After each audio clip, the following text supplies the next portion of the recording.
So Angola look to make it 2 wins in 2 years over the Comoros here. And well, this Comoros side, of course, a side that surprised many in what was a tough Group B, where they finished ahead of Kenya, Zimbabwe, and Zambia. They, of course, were first, Kenya second, Zambia, the defending champions, finishing bottom of the group. They responded well to what was an opening loss to Zambia and haven't looked back since. Comoros, they bring Hilal, wearing the number 11 jersey, into the starting lineup, as well as Naimuddin out into the attacking third of the field. Antimati has really done a stunning job between the sticks here for Comoros and has been one of the leaders for the side. And well, we can't talk defense and not talk about the man wearing the number 5 jersey. That being, of course, Karim playing alongside Omar. They will have the well, creative spark of the side, being Joja. But out in the attack, Afane is a man who's bagged in a couple of goals here and will be a definite threat going forward, looking, of course, to end the tournament as a possible top goal scorer. For the referees here, Among Letrom, assisted by James Emile as well as Soru Patswani. And keep in mind, the fourth official is Celso Alvacao. And VAR, of course, enters the tournament for the first time here at the 2024 Hollywood Bets COSAFA Cup. And in as far as the VAR officials, they'll be looking for as good a showing as those in your picture right now. So, Leticia Viana, of course, will be amongst the officials in VAR, and also Ahmad Haralal. Checking out the VAR takes a part in the COSAFA Cup now for Angola. The combination of Vitinho and Mandinho, so crucial to them defensively, but also they are a serious threat going forward in the dead ball situations. Maestro has been a true maestro in the middle of the park. He scored 1 goal. He's also won a couple of Man of the Match awards. Out in the attack, one can't ignore the powerful, hard-running, goal-scoring Depu. 3 goals he's got in this tournament. Picas and Berna will look to be, well, the creative sparks in the attacking third. Ben, of course, slotting into the starting lineup here for the semi-final. Both coaches from Europe, from Portugal, Pedro Gonçalves, and from France, Armada Chambé. What a job he's done with this Comoros side here, especially after that opening loss to Zimbabwe, where they lost by a goal to 0. They beat Kenya 2-0, and then beat Zambia with a 1-0 scoreline. Only conceded in that 1 goal, so Depu in your picture will be looking to put them to the sword, so to speak, or at the very least test the combination of Karim in your picture as well as Omar. This promises to be a good game of football, especially with what we've seen these sides do over the last week and a half.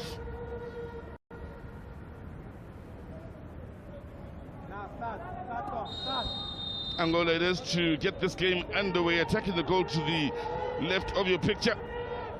A couple of years ago, 3-1 was the scoreline in their favor against the Comoros. So the Benin Queen looking for a bit of a revenge.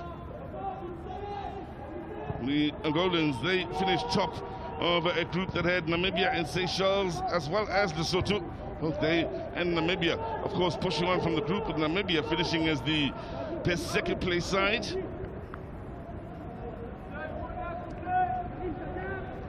Maximo Bayani sitting alongside me here for the semi-final. Well, the weather is a factor here today. It's kept some of the supporters away here. These are cold conditions, but the wind was something we spoke about, and this venue does protect the game somewhat from the wind with the way it's built, the stadium, and I will be hoping these sides can still dish out their best football out there. Well, especially when they keep it on the ground this way, it will be very much easier for both sides, because then they don't have to worry about those long balls. But having said that, though, the big question for me is who of the two teams will weather the storm? Early set piece here with the Maestro. Getting an early message from the Comoros defense here.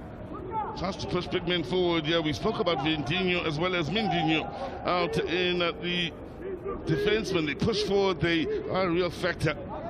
Mindinho scoring in the last game for Angola, in a game where Mindinho could have scored a couple of headers himself with clear-cut chances.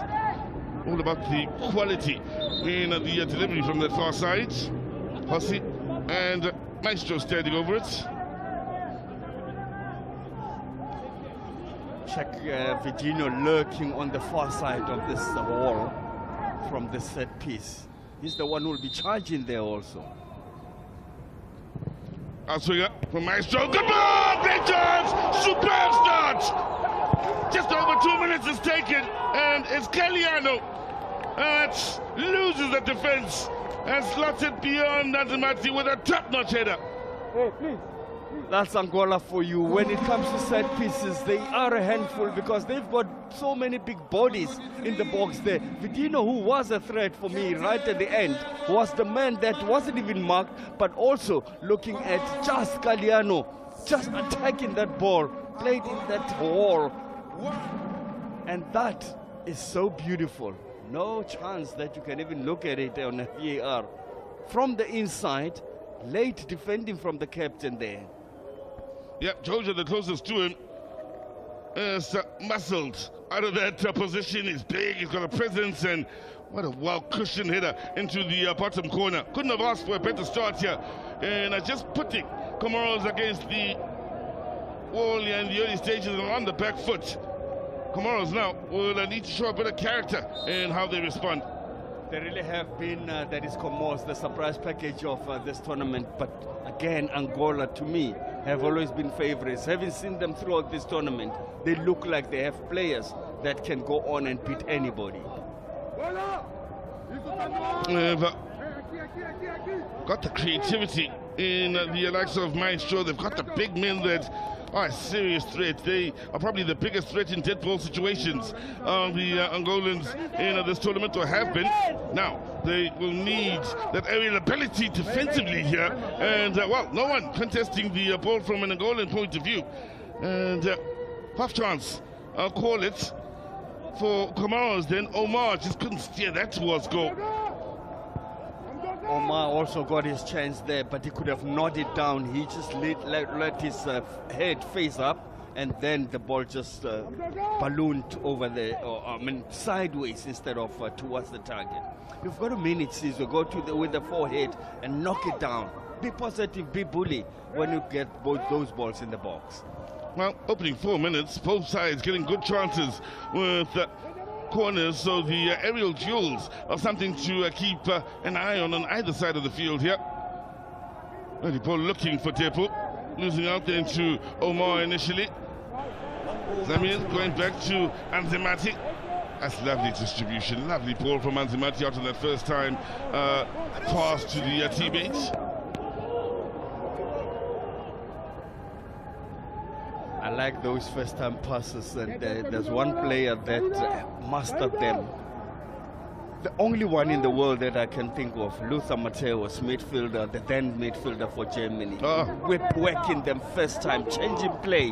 What a midfield maestro that man was. Now, Depo. We're talking absolute legend of the agreement here. Now, there's a Kasim here on this near side. yet to see the best of Comoros with the ball on the ground, but they will need is the likes of Kasim as well as Joja on the ball in the opposition half of the field. In the middle of the park, they do have the likes of Mudafir and Hilali, who do put up a good battle and are hard to break down. So physically, it will be quite a battle against the likes of Maestro, Domingos and Teliano.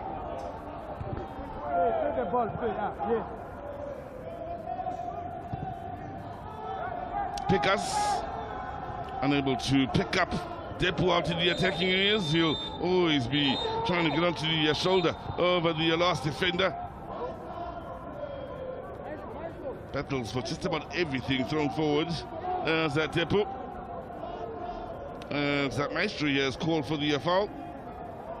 Imogene, the man who plays for Vulcan Club, the victim on this occasion. This is his second appearance. Imogene is at 167 minutes so far of this tournament.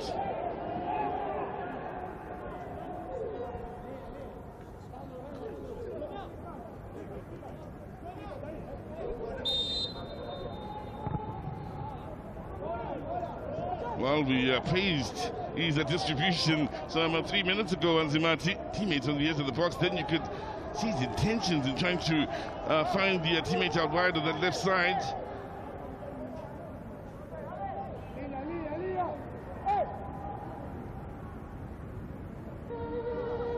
Well, from Group A, the big talking point, of course, South Africa not getting out the group. Group B, it was Zambia and Zimbabwe.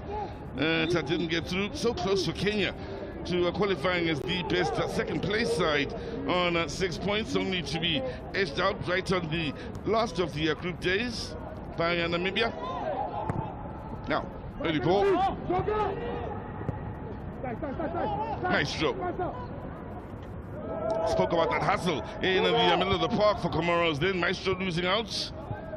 Imogene starting off on a good note as far as the battle between those two gentlemen. Karim.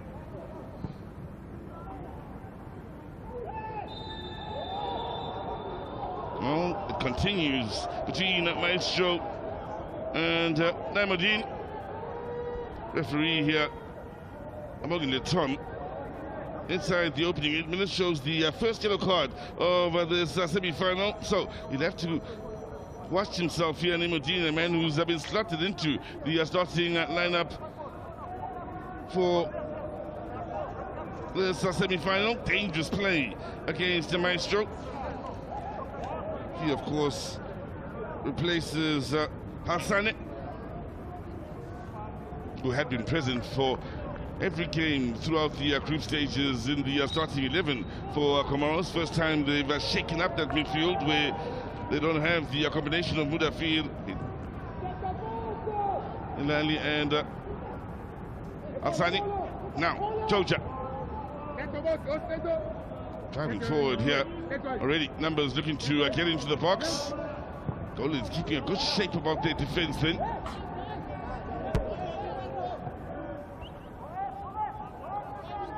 I heard you touching on the groups, and it looks like Group C is well represented in this tournament. Had tough teams, and it was a real dog situation there.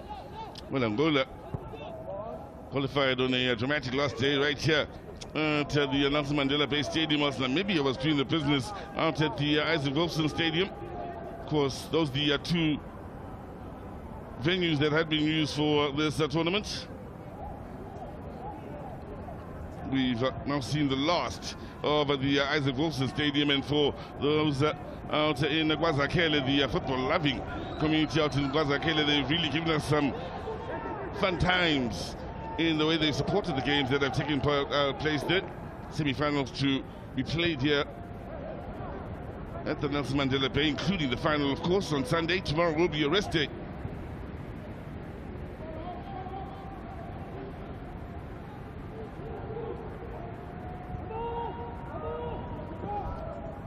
Vidinho. Good movement of the ball here from Kailano. supported by Picas. Those two swapping positions for the time being, with Picas now going a bit more central whilst Kelano stays out wide on the left. Passing. Maestro. Running out of space quickly out to that far side with the number of few shirts. Closing in on Hossi and Maestro. In the end, forcing the error. Tarek of Etoile George Minstry. Taking the throw-in. George is joining us. Yes, it's Angola. To found the back of the nets beautifully from a dead ball situation. Keliano with a beautifully placed header to get the better of Anzimati.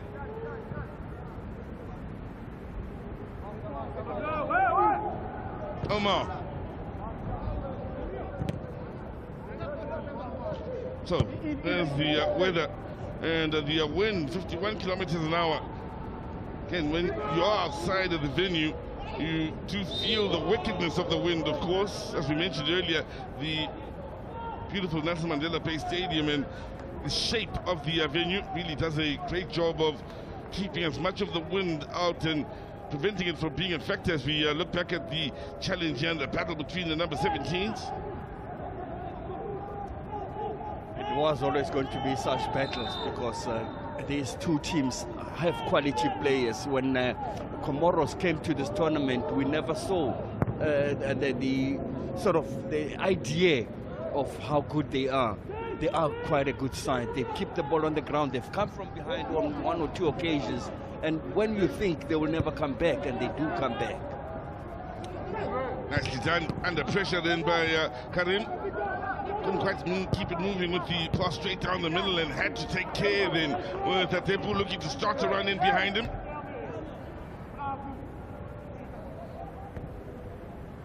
Joja. Zamir. Well, it continues between the number 17, so a couple of battles to keep an eye on from a physical standpoint. Afane, as well as Sandro, including, of course, Lamborghini, who's already picked up a yellow card trying to keep tabs on a Maestro.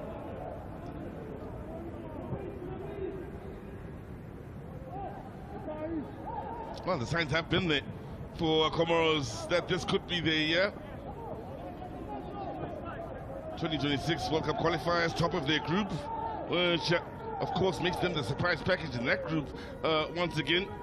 And they've come here and kept the good times rolling with the way they've handled themselves here in the COSAFA Cup. First time ever they've made a semi-final. They're looking to take it one step further in getting to a final. They've only ever gotten out the group stages on one occasion, Mafa, getting to the quarterfinals. Yeah, also clearly buoyed by their performance in the AFCON. They were not a pushover. I remember one or two games where I looked at them and I thought, this is a useful side.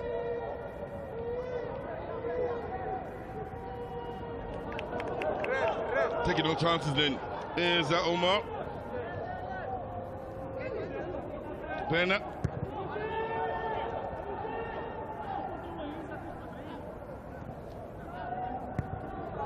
Virginia. How soon he forgets. He enjoys having the ball at his feet. Yeah, remember the other time it was stolen. In the group stages out at the Isaac Wolfson Stadium, made an error that led to a goal whilst he dilly-dallied on the ball. This time quick to get it away with the header. Maestro to help it on its way. Joja. Tarek.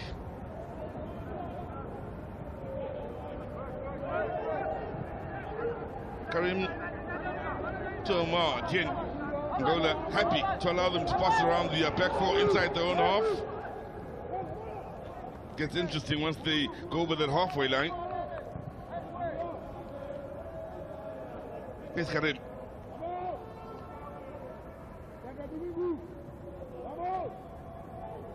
Keeping the structure so well, making it difficult for Comoros to play between the lines here in trying to get some forward movements. Martin losing and trying to find that forward pass. So foul it is on this near side, with Angola looking for a speedy transition here on this near side. It's that man again, Sandro. It's either he's fouling or being fouled. Well, the good news this time is that it's not Afani that fouls him in the battle between the number 17s, but we'll be looking to push forward and get into the attacking third as much as possible from this left side, Sandro. Well, Hossi will look to do likewise on the far.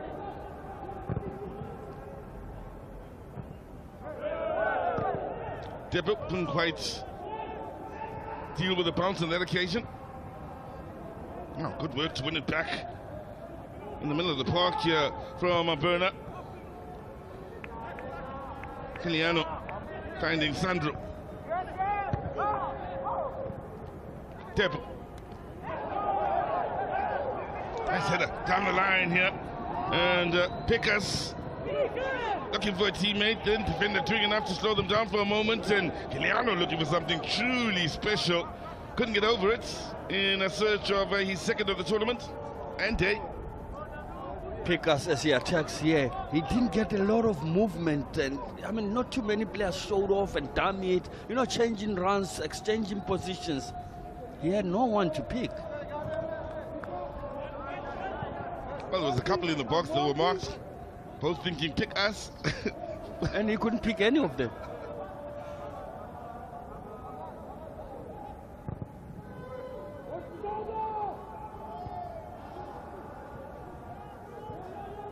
Nice stroke, calm as you like in the middle of the park. He's been an absolute joy to watch.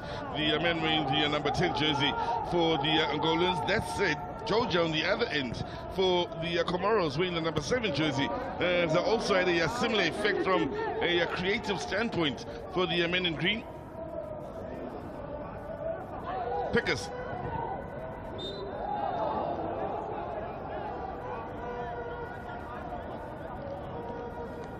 And he plays his club football for Ferenc. Didn't start off the tournament making the starting 11, featuring off the bench in the early stages, but certainly has made a impact as the tournament went on, making the starting 11 now for the last couple of games.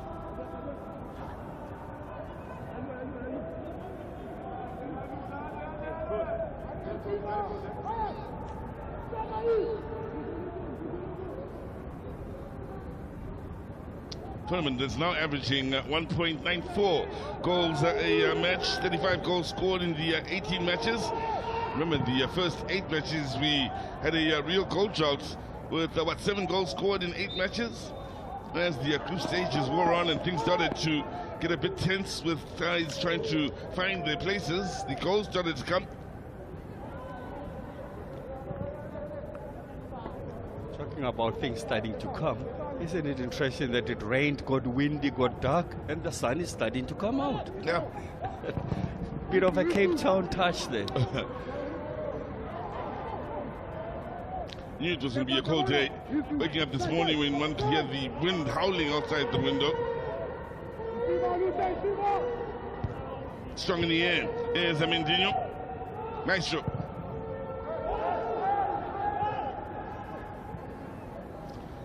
Opening 20 minutes here, just the one real chance to speak of if you are just joining us, but so far 2 sides here that are difficult to break down defensively.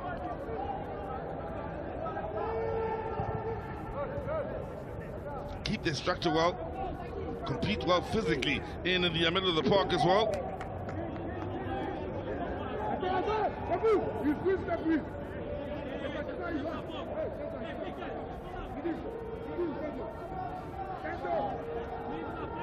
So far, the two top goal scorers in the tournament with 3 goals apiece. Depo one, Museo the other. Got blocked from Maestro. Only as far as Amir looking for men over at the far post. Happy to clear was Hossi.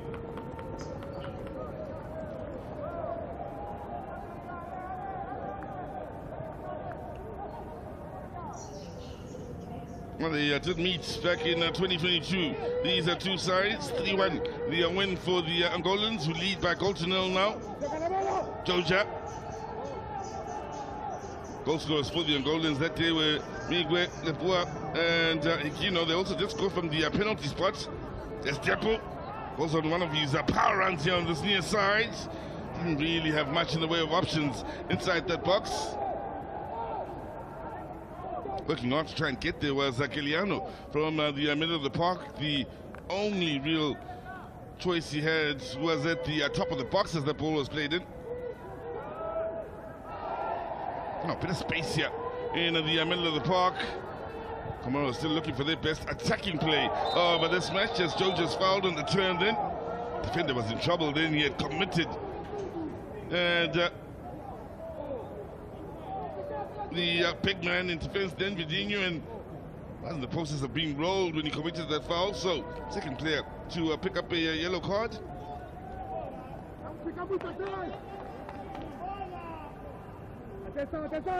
Plays for Atletico Petroles at Luanda.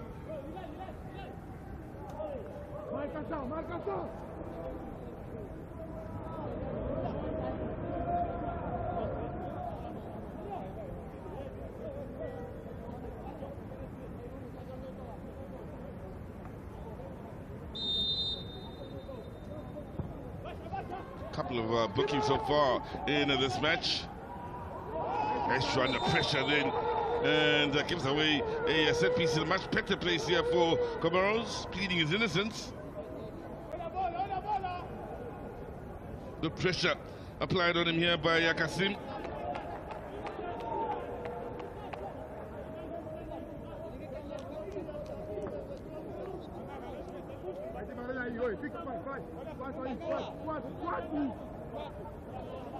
So Langanga to organize here. 3 men in the wall.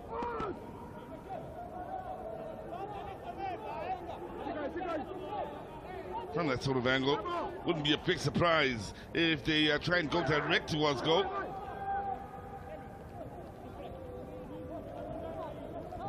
Could still come up with a bit of a surprise in showing us what they've been working on in training.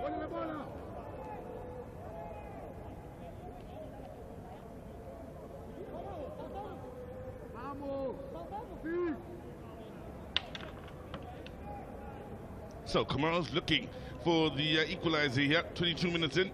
Been 20 minutes since they conceded the opening goal of this match. Looking to go direct, well doing its job. Now, pressure here. Oh, real pressure. Angola nickers here and look to capitalize. Maestro's an option in the middle of the park. Not needed. As once again, it's the man of the moment from a goal-scoring point of view. Anything thrown forward, Depo will run after it and cause all sorts of problems for any sleepy defense.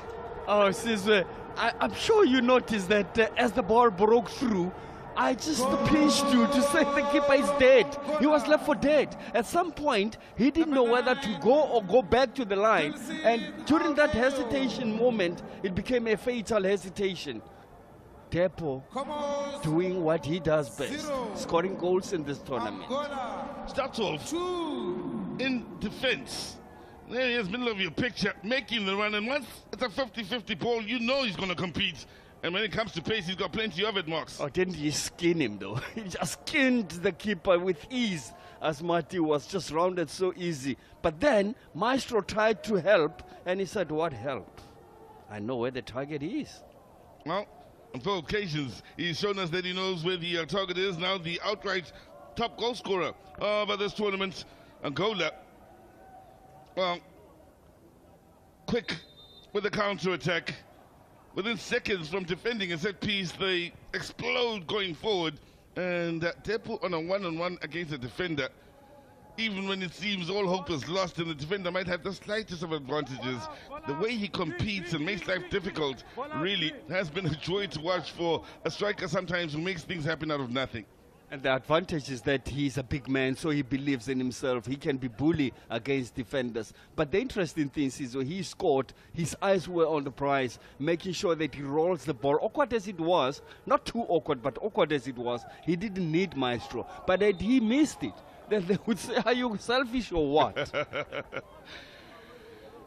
You remember the one match where he had similar situations, one-on-one against defenders at times, one against 2 defenders with a long ball forward where he could have scored a hat-trick. 3 lobs, he went wide with 3 lobs, one-on-one against the keeper. In fact, it was 3 lobs when he just was unfortunate. But today it looks like he just sat back in this room and thought, what did I do wrong? And he is correcting everything. Good goalkeeping here from Langanga. Comoros now need to ensure it's them score the next goal if it is to come. Gutman push forward here, the run on the overlap on the far side, uses a decoy shot. Had Langanga concerned.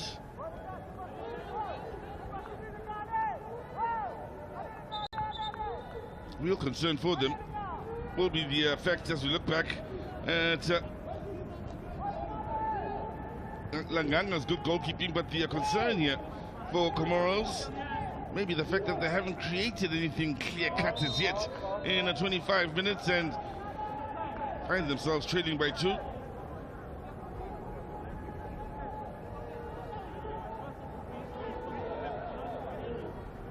You know, often coming into certain contests based on what you've seen so far, you just get convinced that the writing is on the wall. And I thought, I hope I'm right when I say the writing is on the wall. Angola are the ones that are going to run with it. And are they not running with it? Well, some will be quick to point out, Max Mompagani, that the Fat Lady is still far from coming out to sing the tune to end this match or the contest. Still a lot of football to be played here. And who are we to deny ourselves any chance at a dramatic comeback as a neutral? Well, obviously one would always base that on the quality of finishing that Angola has. They still have one or two more goals from Depo or any of the strike force. Remember the last game they were tracking with 3 when their backs were against the wall, and they just turned that corner.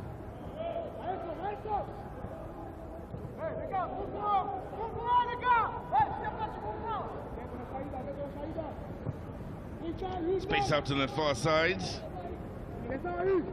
Really at 3 making their way into the box then Comoros, so they are looking to make things happen. Nimudin can finding space on the far side. This time 4 getting into the box. Header clear by Sandro.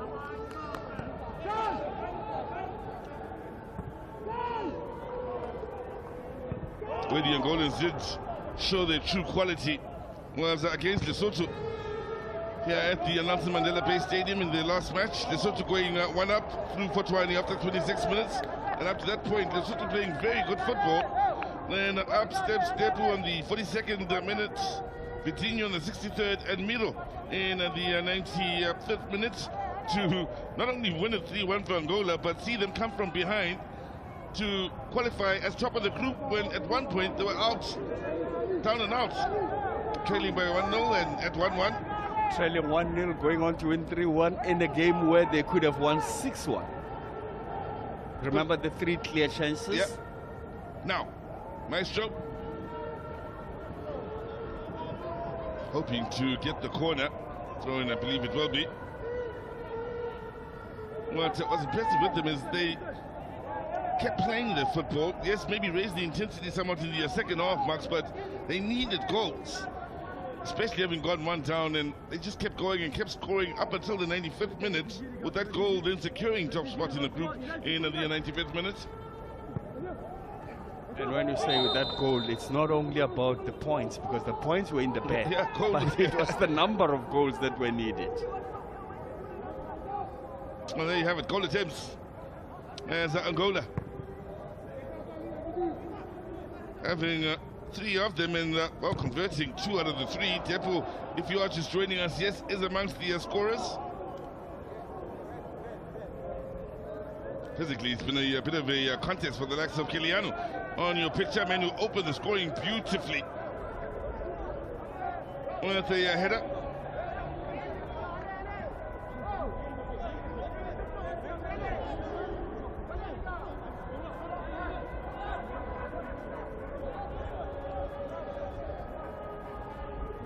Sandro with the throw-in. Joja looking to help it on its way. Then as the men in green try and explode from the defensive positions early with the ball forwards. And Mindinho so strong aerially then.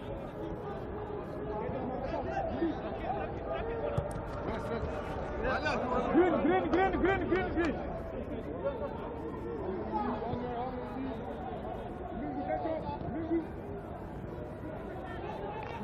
There's Hussey. Really go forward, and guess who is looking to punish the two central defenders. Depu all on his own. Any long ball, he will chase it wholeheartedly. He's so quick that he's a real handful. They know what's coming. We've all seen it before in the group stages, but so far no one can handle those hopeful long balls for sometimes. Well, he does what I will never forget when I had that privilege of talking to him. And he says, I'm a striker. I've got to always think for goals. I think goal all the time. When I get the ball, I just shoot. He tried a volley there. Yeah. Just got off target. Trying angle as well. Didn't quite favor him.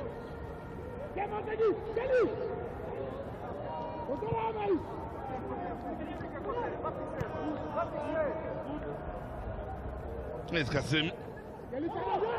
Now, good movement going into that final third, superbly washed. Protecting that back four then by Domingos. There's Kiliano. Maestro.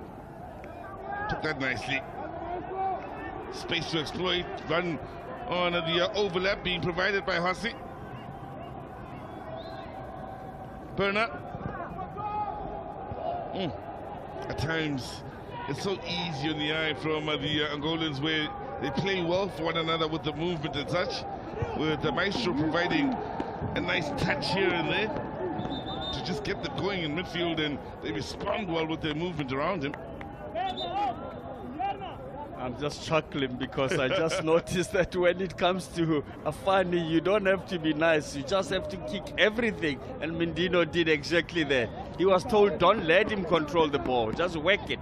Comoros fans will be hoping their side take a leaf out of Mindino's foot then and treat Depu the same way. Anything around him, just get rid of it. Don't let it bounce. Now, Paul in. Oh, that's a good ball.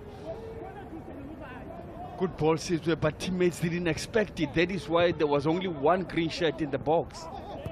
Funny, not allowed to turn. Kiliano. Nice turn. He's destroyed two. Looks to add a third to the mix. Ankle cracking turn in from Kasim. It looked more like these people will say, don't worry, I'll cover your back, but the same person is not covered. Because then had to check himself. Just couldn't turn as quickly. Good defensive work though by Sandro, and covering the two that were already down.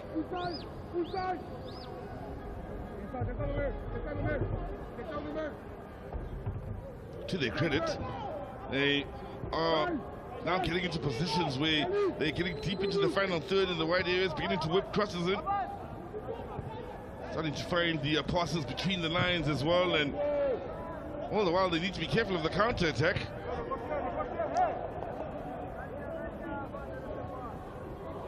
Don't they remind you of Zambia? 2-0 down and still looking good on the ball.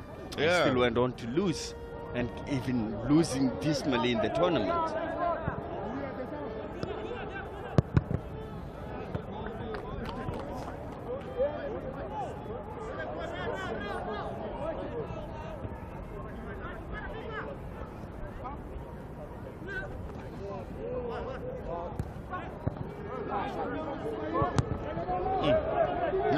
On the near side, again they're looking to force the issue.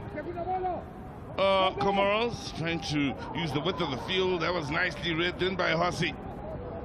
No options going forward, so has to check himself in with Berner.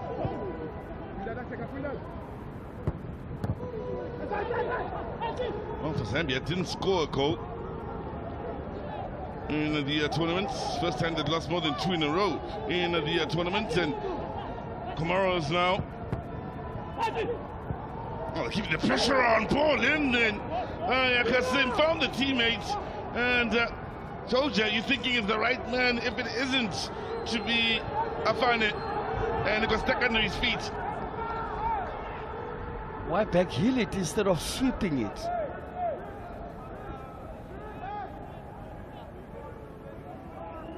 Composed again, nicely in the midfield. They're still passing the ball beautifully, the Comoros side, but still not getting that to that end result. They seem not to also be trusting each other, because when one goes wide, there seem not to be green shirts flooding into the box. And it's more a question of, will he play that cross? And suddenly they're surprised when it's played. Comoros knocking on that door. Under 10 minutes now remaining in this first half. Nice stroke. Not allowed to give and attack the space on the far side. Could have been an off-the-ball incident then that brought Maestro down. Now, will there be any action taken by Abongile Tom?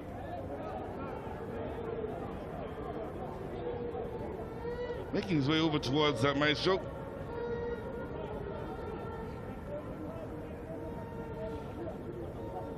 Naimudin, the man whom one could argue obstructed Maestro, as we look back at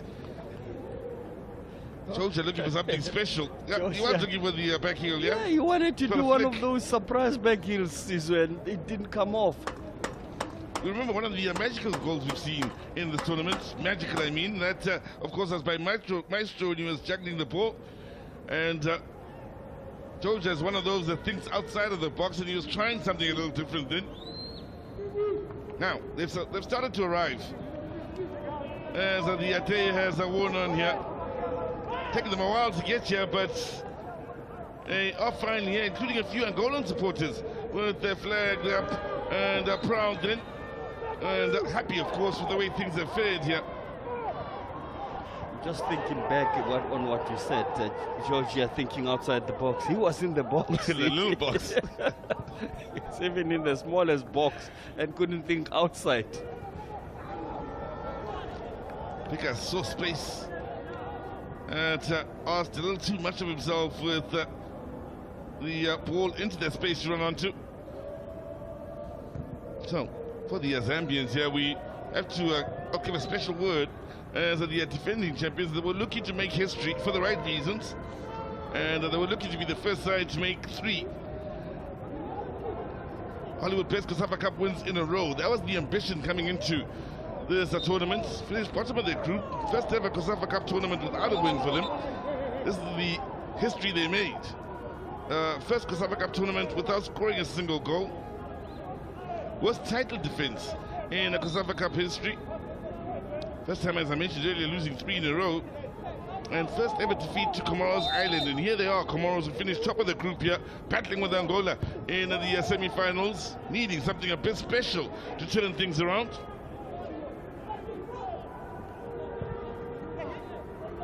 Yeah, we knew then they meant business, but some could have wondered that maybe it's a Zambian side that's not at their best, and maybe taking a bit of the credit away from Comoros. But having started off with a loss, the way they responded, and again, one has to stress, a tough group.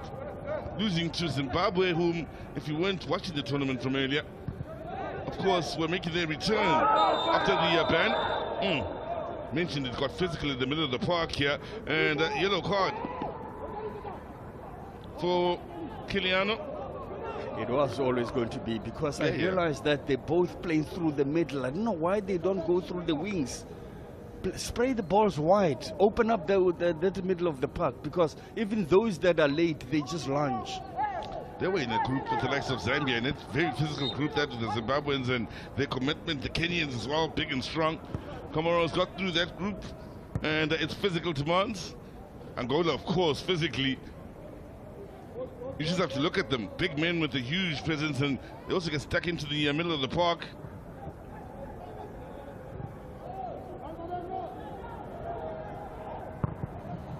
So expected things to get tough from a physical standpoint. That's happening on the African continent, Mats Maponyani. Yeah. Here in the south, we talk COSAFA Cup. AFCON just happened. Wow. And there's still World Cup qualifiers. And then suddenly the draw for AFCON, Club World Cup for Morocco 2025. And in fact, Angola itself is in an interesting group for tough draws. With Ghana, Sudan, Niger. Very interesting. So it's important to have these this COSAFA Cup games because now they're going to beat, to meet some giants within the continent. Comoros with Tunisia, Madagascar, and Gambia. That Tunisia trip is going to be an interesting one. Well, they conspired them a little bit here with Tunisia having made the trip down to South Africa in June to play against Namibia in the World Cup qualifiers. But then in this case, I'm just saying when they go to Tunisia, you know how those venues can be. It's like going to Egypt. Zimbabwe and Namibia in the same group, Group J, with Cameroon and Kenya. Now, clearance in by Naimodine.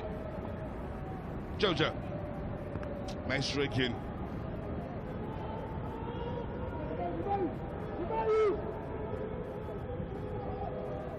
As you're going through the group, South Africans might be saying, where are we? Keeping them in suspense for the time being. keep the best for last. They'll be up against aside from the east in Uganda, Congo, and South Sudan.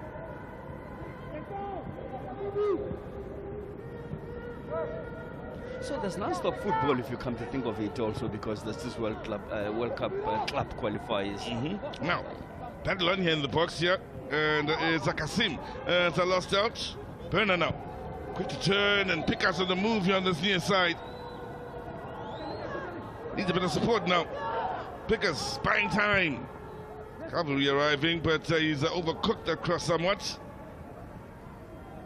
Was trying to find Depu, but as you say, overcooked and no cover on the other side. Medine, a little short of options in looking for the forward pass then.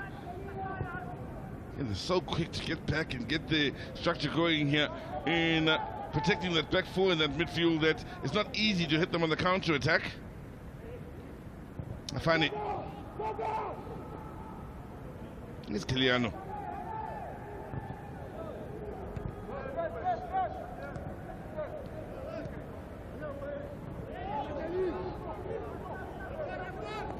For a big man, he really does have lovely balance and also quite a presence inside that middle of the park, does Kiliano.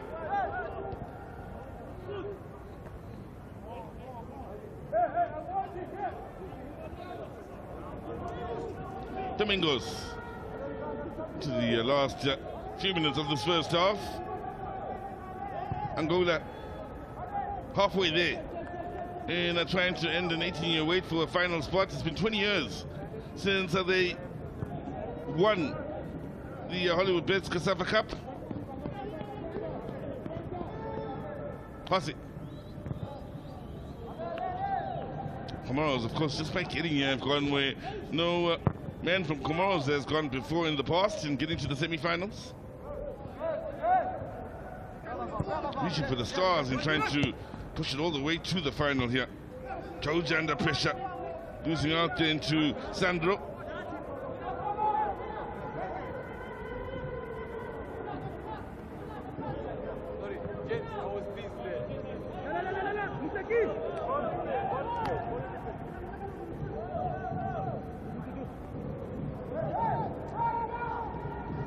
Movement of the ball, doing well and staying on side. Now looking for teammates inside the box. And just Burner out of that far post. The others were a little slow in getting to positions of interest. Maestro now, lovely footwork.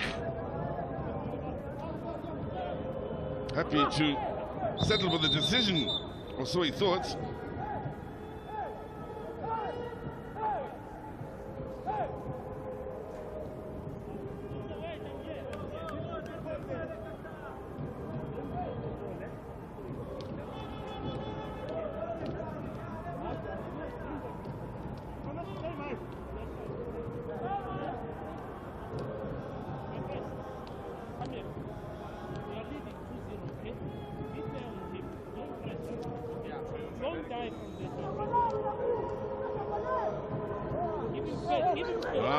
Tomlin having a word with the ball boy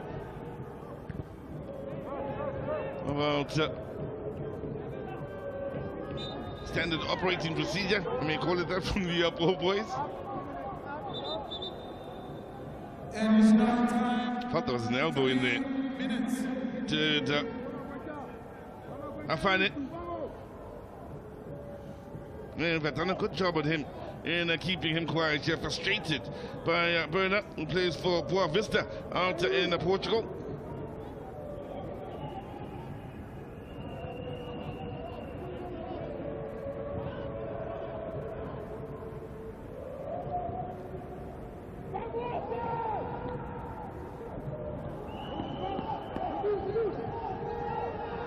Karim.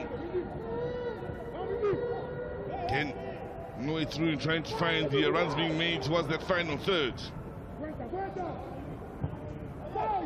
So they look to open it up a bit here with the ball to this near side, but once again, Angola having numbers to deal with any balls trying to get in behind that defense.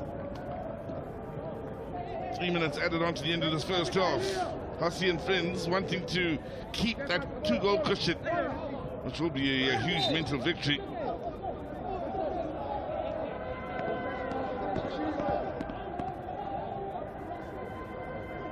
Can they come up with something special here late in the half, Comoros, with Georgia fouled here by Sandro.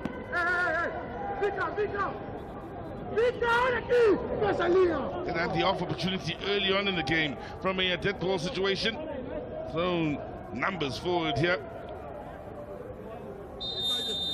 Looking to end this first half in a positive. It's a good ball in, and wow, comes off a couple of players. One of them being Afane.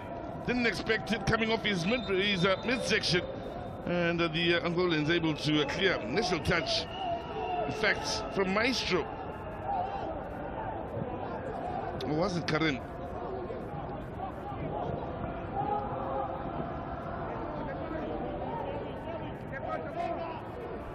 Again, Comoros looking to get onto that front foot.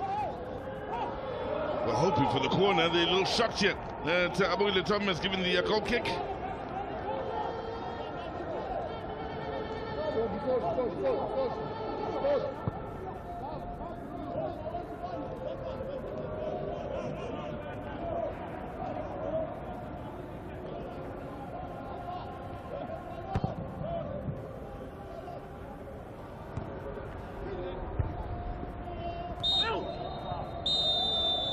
A half that started perfectly for the Angolans in the semi-final of the 2024 Hollywood Best COSAFA Cup ends with them taking the 2-goal cushion into the half-time break. Then Keliano getting them off to a flyer in 2 minutes from a dead ball, and then Tepu doing what he does, again putting pressure on the defender from the long ball forward, getting the better of him, and then rounding off Anzimati to score a second and his fourth of the tournament.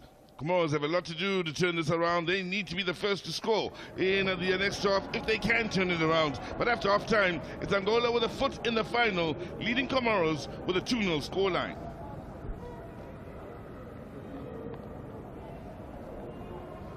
Well, nothing on target from Comoros. They found this Angolan defense so difficult to break down. Then with just a couple of goal attempts, half attempts if you will, one from a dead ball situation. Angola have been a threat in open play on the counter and from dead ball situations. 2 on target that have found the back of the net, but they have given the Comoros a thing or two to think about in the different ways they can hurt them. Also interesting to note that it's Comoros that are slightly edging Angola in ball possession stats. It's physical in the middle of the park, but rather interesting at half-time.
It is halftime here at Nelson Mandela Bay Stadium, and I'm joined by Wilson Mutekede. Wilson, we had moments where the first half just opened exactly as we wanted and would have loved to. Yes, quickly opened with a goal just after 3 minutes, and that set the trajectory of the game. Yeah. But interesting enough is that when you look at the game itself, coming into it, Angolans were always looking good on paper, but then they had to show that on the field. Indeed, I think they showed it from the second game, the last group match. Angola was improving, and even when you look at the number of goals that they scored with progression, it then showed today that on paper indeed they were strong, and on the field of play they applied themselves as we expected. Yeah, and with no disrespect to other opponents, Angola to me looks like they are a solid side that can go on to win this because they are very strong up front. They can attack with Depu alone, and they can add 2 other strikers. Indeed. When you look at their transitions, were very, very positive transitions. Talking about transitions, though, this was the moment where Manuel scored on the 3rd minute, but before then, that's when Maestro got injured. Yes. Yeah, that's when he got a knock off that from number 22. But from that set play, they utilized it to get a goal through. They are probably the youngest player in the field of play, the number 23. And they're just flowing, and Manuel just got that ball and not expected to. Depu was the target, Vidino was the target, and suddenly comes Manuel. He timed his run very, very well. There was a second run, and there was a first run and second run, and he went on the 3rd run, and he got behind the ball and executed a very good header that he placed beyond the reach of the goalkeeper. We're always talking about a good header, but it's always the supplier. You cannot take it away from Maestro, who has really been their main machine in the middle of the park. True. Maestro has been, I think when you check even on player of the match, he has featured before. He has been an impact player throughout the tournament, and the delivery of that cross sums it up. He's really been a man that has come to my office twice to get that man of the match award. But then came a moment on the 24th minute, and this is the big, strong run just before that goal. Depu again, taking opposition to cleaners. Yeah, the young man has a bounce of energy.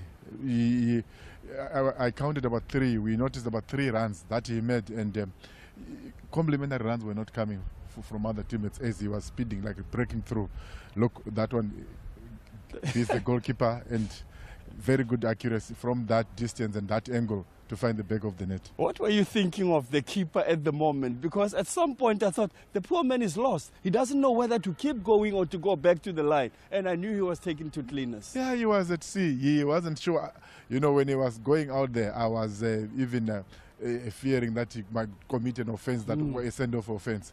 But he was beaten, but at least he did not commit an offense. And from that ricochet, counter-attack missed in the middle of the park, and then it went to the best man on the park. Now, this is where he never even needed his teammate at all. Yeah. Maestro was in the support, but he just thought, now I'll be the Maestro here. Yeah, in fact, if Maestro had touched that ball, it could have been an offside.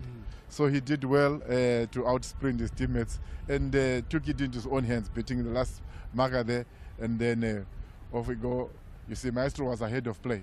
If and the angle was a bit narrow. Very, very narrow. Very, very narrow. That's good technique, very good accuracy. I think Depu, the previous match, the last match, I think we saw him miss clear goal-scoring chances after beating the last defender, just failing to tap in. But today he converted from a much more difficult angle. We always talk about the goal, but the footwork there was something else. Yes. A little 1-2 just past him. Very defty, quite defty, and look, the way he beat that defender, it was a 50-50.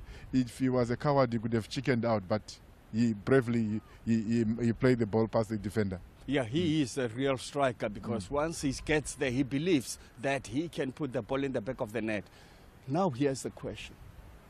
The Comoros side, how can they bounce back? We've seen them trying to knock the ball around, trying to be in the game, and they never really threatened in goals, funny enough. Yes, the few chances that they got into the box, like in that instance, there's lack of composure in terms that final to just you see like the number 7, the ball struck him onto Anaweli, where you think probably they are well positioned to just set each other up for finishing. Yeah, that's when I thought, what was Georgia doing there? Because he wanted to flick it, and it got so entangled that it's from the shin, in fact, from the foot to the knee, and he looked at it at the back, and he realized it's still in front of me. So that's one of the only chances that I believe that he could have just moved away and sweep it in the back of the net. But he just decided to come with one of those fancy hook balls that leaves everybody stranded. And the flick was not going to go to a teammate.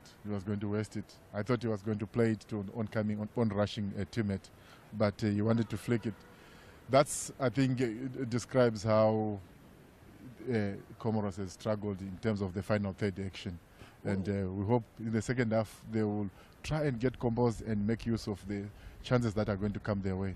Interesting, you mentioned second half. Don't you think in a change room now, the coach should say, when you're there and it's awkward, don't try funny things, just lay it to on-rushing traffic as long as it's a green shirt? Yeah, I think now it's the time for the coach to really calm the nerves down, drive the simple points, precise points home, and not really subject them to too much pressure, because now it's just about trying to go and do their best in the second half. You know, interesting, you're talking about second half. We know that the Angolans, when the chips are down, they don't play with Depu alone up front. They add two more. And we saw them in their previous game. And that, to me, makes me believe that they're still in this game. Yeah, they are. When you look at Angola, I'm sure this time around they're going to try and manage the game well. With a 2-goal cushion, yes, they might want to kill it off, but obviously they are not going to go all out in terms of opening it up. They are going to make sure you have to either also rotate the squad, try and make sure they're preparing for the next stage.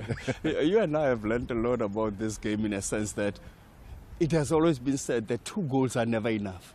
Because if it's 2-1, then your backs are against the wall. Before you know, the team that scores that goal gets to believe that it can be 2-all. And then when it's 2-all, 9 times out of 10, the one coming from behind goes on to win. But when you look at this Angola's second goal, it was when Comoros were trying to push up, and I'm sure that pattern is likely going to repeat itself. Comoros are likely going to try and also come in, but they're going to obviously leave spaces behind. And if they leave Depo unattended, anything can happen. Yeah, not only Depo, even Maestro can get there, also, but an insurance goal is needed. Insurance, they need to really kill it off, and insurance is the 30 goal. Yes, a very interesting first half where we saw the not one-sided per se, but a dominant Angola just leading there, looking at mainly where Angola is comfortable. The goalkeeper, I've never seen Lunganga doing anything today. Yeah, he has been... Is he there? He has not been tested at all. I hope he's going to be ready if something is really thrown at him. If he's put to test, I hope he's ready. With this weather, it's easy to really get your pulse down, and because you're inactive for most of the time. I think he has to be trying to be pushing up and be the sweeper behind defense so that he's active, he's in the game. Yeah, when the game started, there was that battle that we all saw, the battle of number 17s. Remember that duel with Afani always on the ground and always tackled. And it just got interesting, and I thought it's going to end here. Then it stopped and moved on. Indeed, it stopped, and I think it spilled over even to the technical areas. Yeah. So we saw activity on the technical areas. So I think it's quite interesting, but Afane, yes, to really announce his presence, because most of the time, yes, he's a very, very a good, strong striker, but he tends to then run away from his areas where he has his strengths, like in the center of attack. When he goes into wide areas, I think there's number 7, number 8 there, who can take care of business. And finally, I think should reserve more of his energy right in the center where he can be more effective. Yeah, you're talking about effective, but one thing that I have noticed is that As this duel that you were talking about, that got Afani just insist, is that the passing. You need to be effective being Afani when you get all those passes, but the team is not combining to supply him with that. Yeah. Their positive play is in terms of going forward. It's not that smooth. This is why he has not been supplied with clean balls, and I guess that's why he's hunting for the ball now in wide areas, because the supply line is not very, very good. Like you're saying, we look at finishing and we forget the supplier, and that supply is important.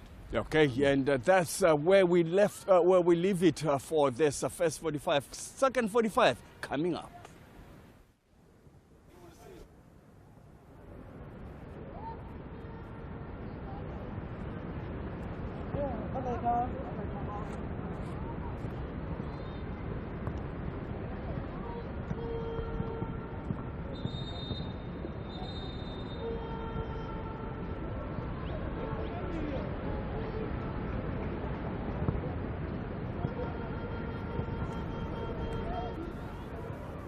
After 45 minutes of semi-final football here at the Nelson Mandela Stadium, it's Angola that were effective offensively and ruthless defensively for Comoros. They didn't get a shot on target against Langanga. He was that well protected first by this side in red and black. And then out in the attack, from a dead ball situation, they scored through Kiliano early, where they were dominant in the air, and Tepu, of course, on a transition, as he's done time and time again, troubles yet another defensive herring as he goes on to secure the 2-goal cushion. They're the first side out of the tunnel here are the Angolans. They are a side that really has been impressive so far in this tournament. They made a real statement with the way they qualified and the drama on that last day, having to come from behind. And Tepu in your picture here, top goal scorer now in the tournament with 4 goals. They are yet to lose a game in this year's tournament. Just the one draw for the Angolans, which came against Namibia when the game ended with a 0-0 scoreline right here at the Nelson Mandela Bay Stadium on the opening day of the group. For the supporters that have come through here, they may very well be looking at a team that will await the winner of the Namibia-Mozambique game later on in the final. That is if, of course, Angola keep their discipline defensively and remain as effective as they are on the front foot.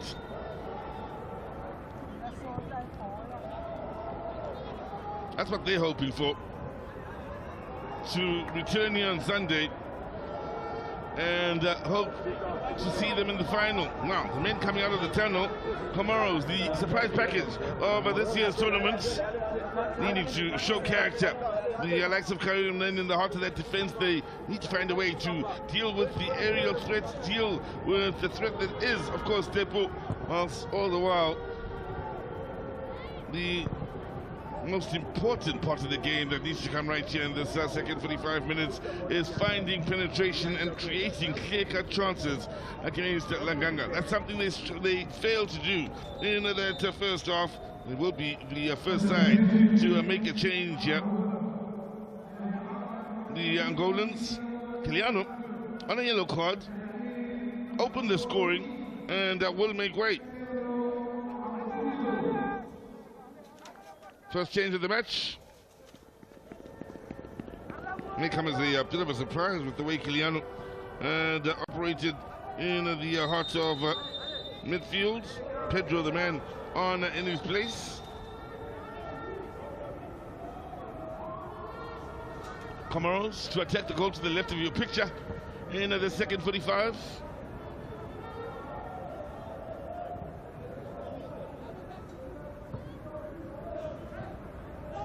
Really need to get it right on the front foot around the final third.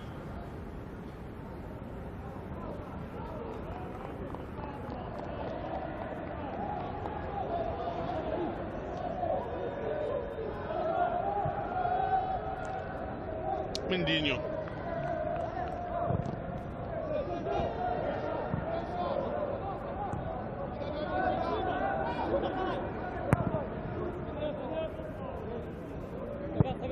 Bernard giving chase on the near side, forcing the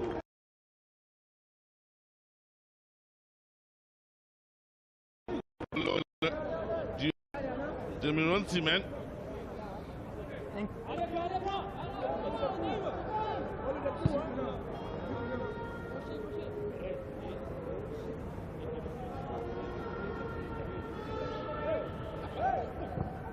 Now, looking for a quick turn and shot. Sharp is the man now wearing the captain's armband, Depot.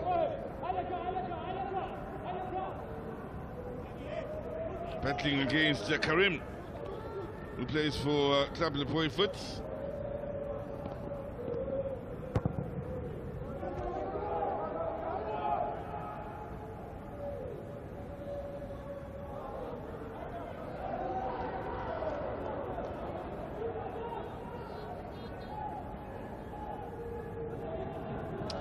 So far in the tournament, in the history of the tournament, they came into this year's edition with a history of 18 clean sheets did the Angolans. They did 19 with a no-no scoreline against Namibia. Pete Seychelles with a 3-2 scoreline in an entertaining game, 5-goal thriller. And again, couldn't keep a clean sheet against Lesotho. So far, just the one clean sheet for them. Looking to make it 2 here in this semi-final. And get closer to 20 clean sheets in the tournament history.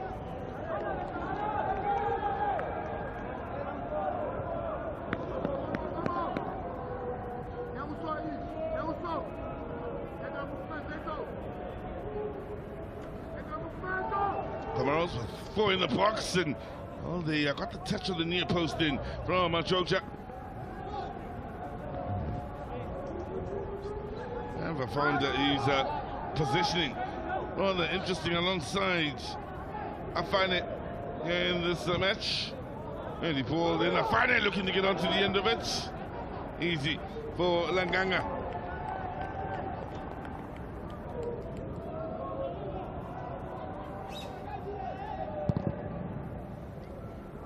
Calling for it early then, closely watched and tracked by Mindinho. Maestro looks to get it back. Good movement on that far side. Well spotted by Maestro and keeping it moving. Now Pickers looking to pick apart the defender. Gets the set piece.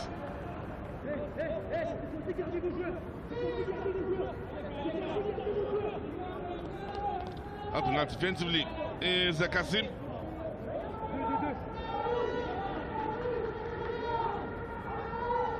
No doubt a foul then against the Pickers. So we saw Angola being a threat from a dead ball. They opened the scoring from a dead ball. Didn't get too many of these situations in the first half. Here they are inside the opening 5 of the second. Again with Maestro standing over it. And Bernard as well. If it's Maestro, it'll be the in-swinger. In-swing it is. Too close to Anzimati. He'll snatch those out the air all day long. Lovely first touch.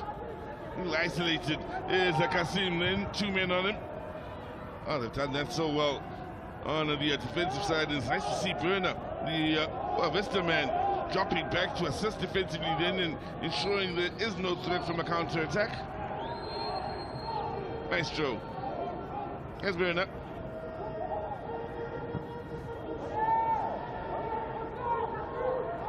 Maestro about to drive forwards. Maestro it is down!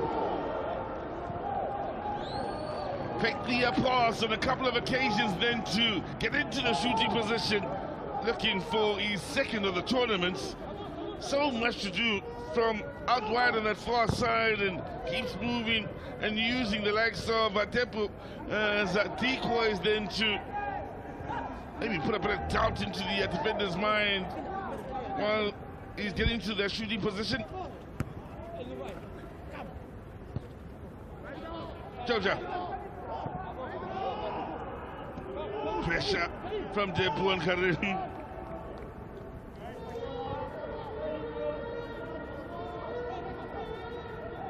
Tell you what, I wouldn't want to be in the conversation with the likes of Sean Bartlett, Mark Fish,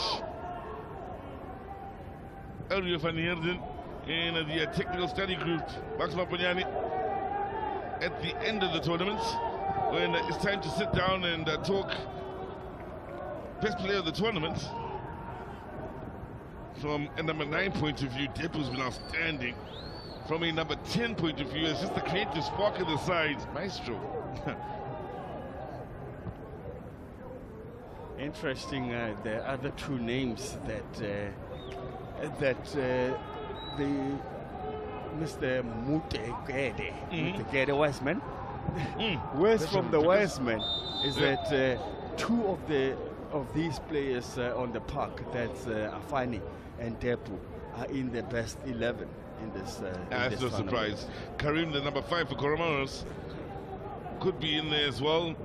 As Anzimati read the situation well here, he'll be in the talk for the best 11 from a goalkeeping point of view. But Karim, who's been outstanding, and I got a special word, of course, when you guys were pulling up to the game here, we'll be up against the likes of Ventinho and Mantinho as well. Comoros now making a change. Wilfar will be the man that's the first to be replaced here by the men in green.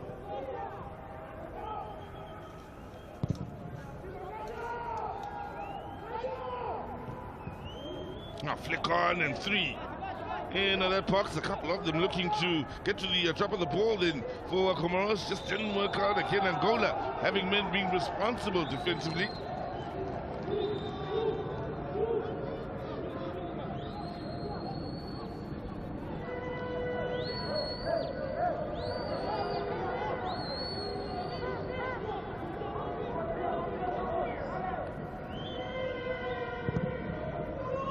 Sandro here. Fouled by Nasser, the new man on the field. Bit of pace here on this near side again. It's Ahmed Kasim, who has been impressive here for Comoros here.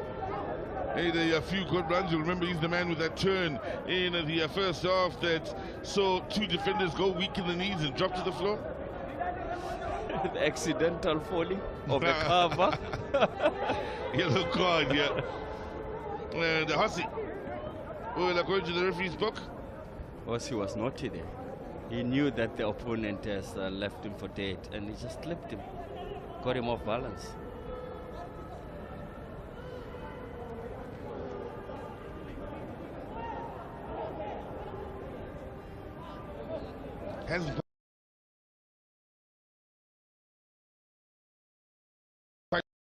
Hasn't made a save, as you rightfully say, Caesar.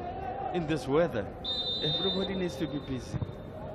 Well, from a dead ball here, they aren't able to hurt Langanga once again. Cherry pickings. By the way, VAR is available here for the semi-finals of the Hollywood's Bets COSAFA Cup. Haven't needed it as yet, Sabong and Tom, as well as his colleagues in the way of the assistants.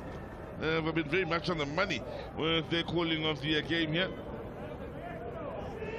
Also, there have been no decisions that have seen them needing to look to the video assistant referee. He's also one of the quality referees South Africa can provide. Yeah. So we're confident that he will handle this well. Talking about handling things well here, as we look at Domingos being fouled, the simplicity with which it looks the Angolans bring their focus into the game has been impressive. 2-0 up here, 10 minutes into the second half. Defensively solid and responsible for a side that leaked a few goals in the group stages. They seem to have tightened up defensively while still being very effective on the front foot. Lovely balance in this game between defense and attack. Yeah, amazing how a number of games can just change you and get you settled. Because a lot of these teams, when it started, they were not settled at all. As we see, yellow card again. He just came on. Nasser, I think that's the message. Well, look, I want you to go out there and be the busy man with the fresh legs, but legally. Just stood on his opponent's toes.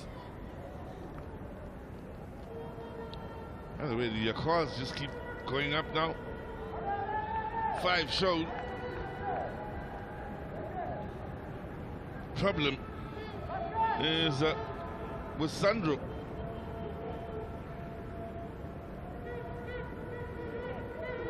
When a substitute comes on and does these things, so you wonder what the instructions were. Unless if it's one of those that we're told, go out there and make a difference. Will have an impact. So it's an open book. You can't blanche, make a difference. Yeah. It's up to you.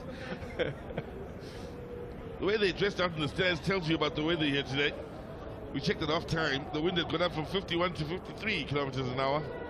At the start of the game, it was 51. I respect these fans. It's not warm down there. For them to be sitting there. Nice show. Looking for the movement towards that far post. Had a conversation years ago now, years ago, with the late Tabang Libesi. And just watching Maestro, I remember a conversation I had with him where he said when Isaac Kumwani used to get on the ball, the late great Isaac Kumwani, he knew just find space to run into and attack that space off the ball.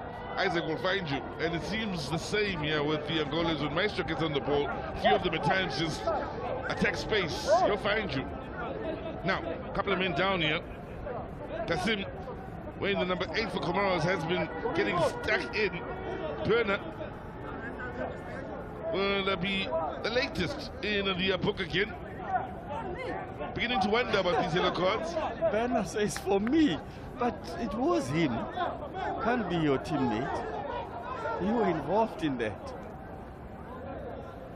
He was pulled and then he swung a leg and caught his opponent on the knee. And then he says for me, but Kasim was caught on the knee. Karim was caught on the knee. Now, 6 yellows. And you have it, the weather conditions here. Cold day in a very windy city. And I will blame Max Maponyani for the weather. Early on in the tournament, he was surprising us with a special guest from the area, talking about the COSAFA Cup, what it brings to the community. And in one of his interviews, one of the things he highlighted was the weather playing its part, and the weather was praised then, and how it's welcomed us all to PE in the best way possible. It's now seeing us off in the coldest way possible as we look back at this moment. Finally having something to do. And he's just dropped it to be busy. Something that he could have collected. Then there he dropped it again. But look at that. 4 red shirts. Covering him. Covering him. And trying the overhead kick was the new busybody on the field then. Nasero's coming off the bench. He's trying it all then in trying to have that impact we're talking about. And Afani is limping off from that little incident out in the box. 6 yellow cards. 30 minutes still remaining in this match as we approach the 1 hour mark. Like I said, I'm beginning to think they continue in the same vein physically. Abogile Tom may be forced into a corner here. Now, could be a chance. It's a chance. And late, Anzimati decides to hit the brakes and take a gamble. And it worked for him, but Bernard didn't pick a spot or something, straight into his belly. I think he was expecting him to go low, so he just lifted it a little bit, and he had hit the brakes, Anzimati, and it worked out, that gamble. He came out like he was going to go all the way in, low at the ankles like they usually do. You'll know all about that, being a striker back in your day. And also then, on the flip side, you now think, why didn't he press it down? But obviously, that's when, after the fact, these things happen. Took a good gamble indeed. Hits the brakes. So he's lifted it, expecting him to continue. Lovely flick though, by the usual suspect. He flicks it too, anticipating that Pikas is one coming from the far side and Perna from the other. They knew and were well drilled in how to react in that situation.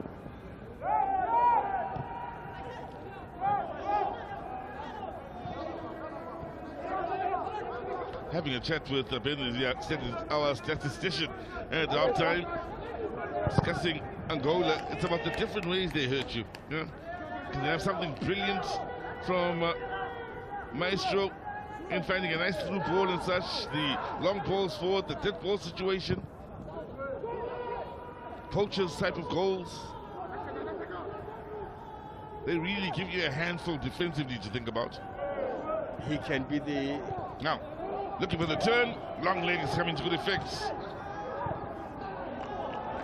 I was saying, Sizwe, he can be the target man, Depu, the big number 9, and or then he goes in, flicks things, and then Berna is the man that goes at the end of things. Their counter-attacks are powerful and quick. He's really worked hard, the man in your picture, in trying to make something happen. Kasim, found him a corner. But hasn't he throughout the tournament? Ever present for Comoros.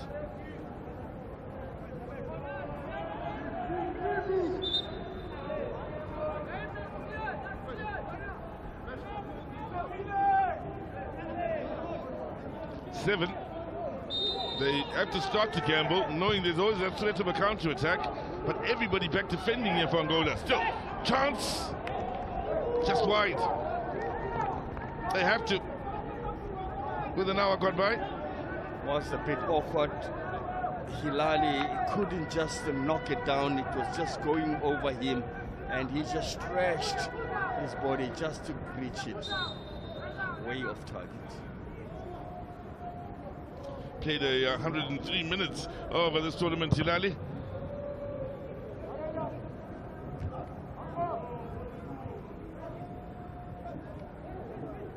Strength in the middle of the park in holding off the opponent, then finding space on this near side. Good movement off the ball.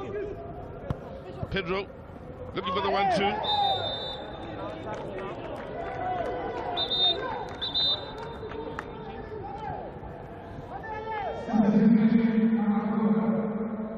So Angola to make a couple more changes here.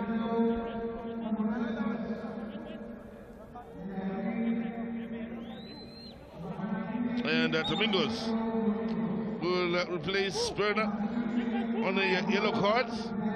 That is first of the tournament.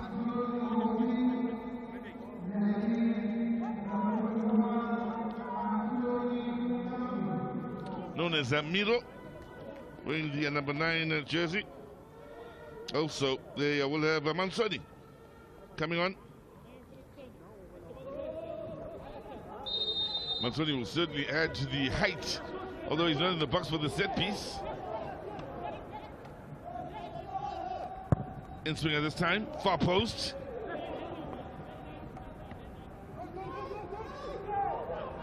Quick with the release is Anzimati.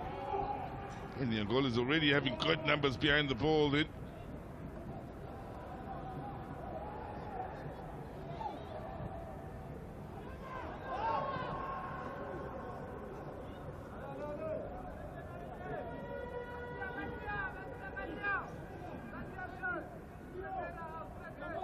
Well, with an hour gone by now, leading with the 2-goal cushion, and Comoros still not looking much of a threat on the front foot. Angolan fans will start to believe the final spot is theirs to have. 2004, when they got to a final, beating Zambia when they were last champions 20 years ago. Now, cross space nicely then. Again, another defender weak in the knees with that skill. I was just checking his balance there. Something very intriguing for me when that ball bounced. Did you notice that instead of skidding, it just died there? Yep. And in fact, he was waiting for the ball to come to him. He had to meet the ball halfway. Stayed low. Now, good movement. Again, it's nicely read by Mansoni here on this near side. Thought that reverse ball might just sneak through to Afani. Fouls. They've done a good job on him here this afternoon in keeping him quiet. He's tried, he's worked hard here, but they've just made it difficult for his teammates to find him. He had him, but that wasn't deliberate, because as he just gave that ball a bad first touch, it bubbled and he followed it, and they gave the foul away in the process. Decisions, yeah. Look for teammates, or look to get the better of Langanga. Big wall.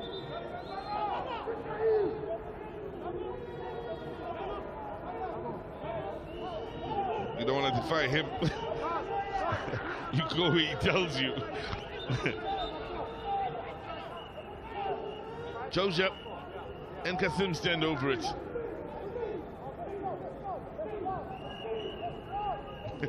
Middle of your picture, high fives between Mindinho and Afani before they battled for every inch there. Had a chat amongst themselves at the end of them giving themselves a high five or each other. And so begins the pushing and shoving now. Going for goal! Perfectly positioned. First time it's been tested, Langanga. Tested, but he straight to him. It wasn't really threatening, but Pickers is the man that was looking there and hoping that his keeper will have that in the back, and it wasn't in the back. He just got it so easily.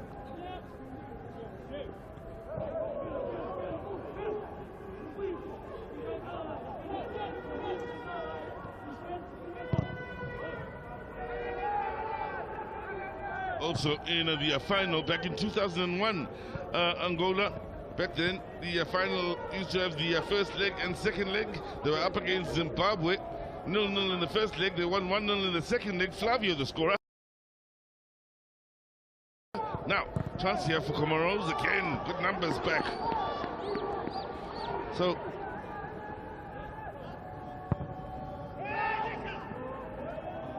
Is that man again, just when you were saying that, Karim, attacking the box.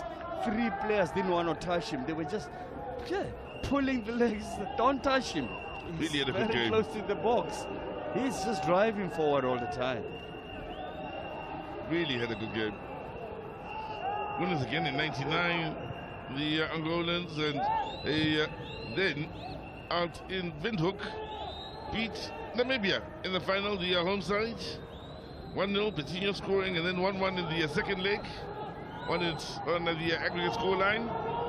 So they've beaten Namibia, they've beaten Zimbabwe, they've beaten Zambia in the finals. They'll wait to see if they'll face Namibia again in another final.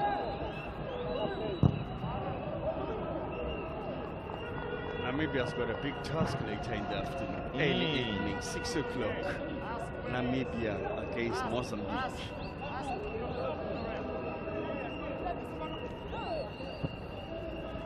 By the way, the two countries are here looking at these two because they could meet either side. Well, either side can meet one team now, and there's only one team that they can meet, Angola. As things stand, man. As things stand. I don't think they'll stand otherwise because nothing has changed, because Angola are not really chasing the game. They still dominate. This is the one thing that I always pick up when I watch any game, is that when you are not in possession, you cannot just suddenly come back. You've got to be in possession. It's like when you're playing against a good side and you are a goal or two down and they keep in possession, you need a ball to score. So how are you going to score unless if they score for you?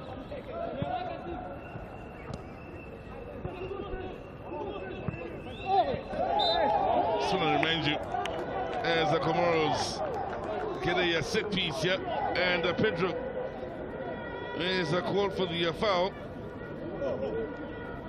I want to remind you of a game involving Angola. Max Maponyani.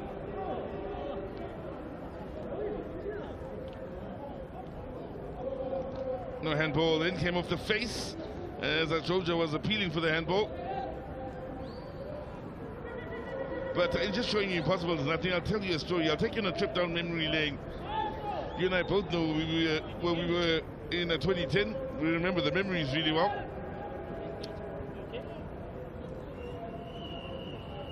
That's the set piece from that incident, and then it was Manuel getting at the end of it, making it 1-0. And then this ricochet, when Tarek was trying to take a strike at goals, stolen by this man, Depu. Oh, the shimmy on the keeper. How easy was that? And he knew where the target was.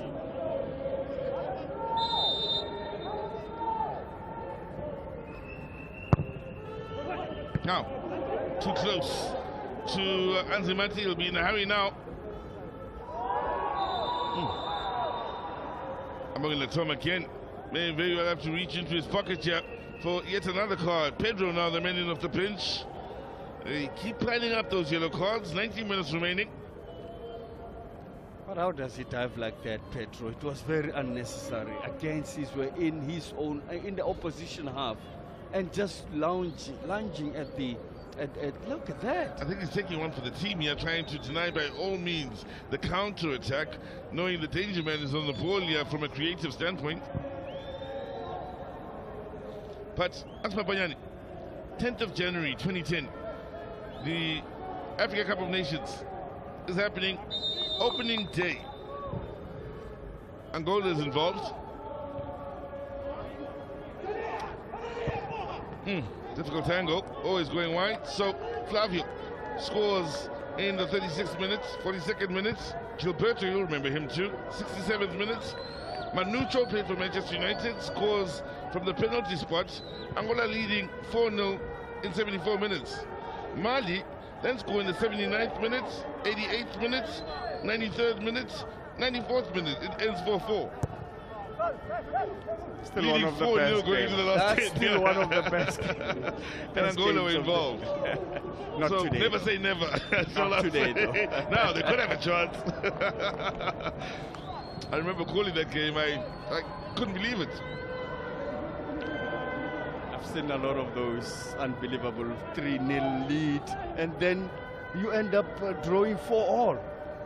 Even struggling to make it 4-all because now you led 4-3. Yep.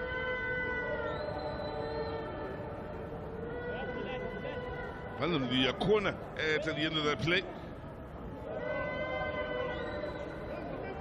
The Depo.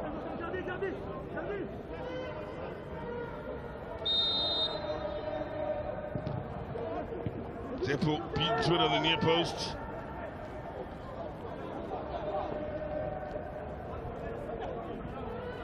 Strong play by the new man on then Nasser, who's really looked to have an effect in the middle of the park here. They still struggle, Comoros, at creating clear-cut chances. But why didn't Mindino go to the ball there? He just let it roll and then goes to the man and still lost it. Just play the ball and keep it clean.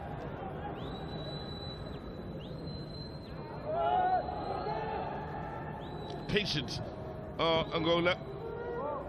The beauty of scoring early, of course, which they did in this match. If you are just joining us, they had to be patient and played at their own pace then, scoring in the second minute. Once they got the 2-goal cushion, really the pressure was off. And discipline has really been their thing defensively. Maestro opening it up here on this near side with Milo. Stretching the defense once again with Pickers. Overlapping run. 3 targets. Safety first from Tarek. When he chipped that ball, did you hear him saying, Depu? Yeah. It's planned for Depu. Playing to his strengths, obviously. You know how he likes it. And then he overplayed it, but he must play it such that he can be able to attack it, drop it in front of him. Because that's now too deep for him.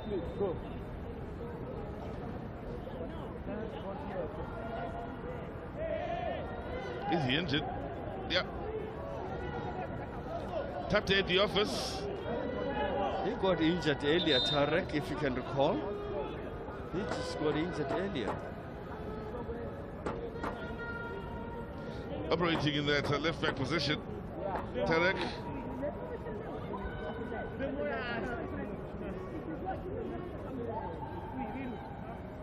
Good sportsmanship from Tepo.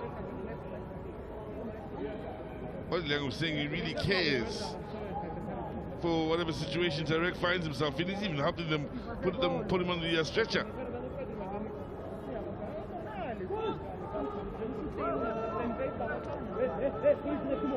The real character is when you are down. When you are leading, you can be as gentle as you can. They always say check the real character when the man is desperate and see how kind that person is.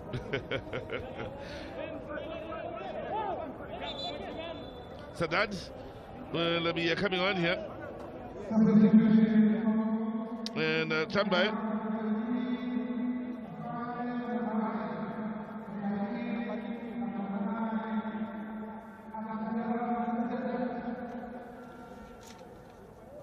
First order of business will be to go help out defensively. So that's got good height on him. So big number 9 then.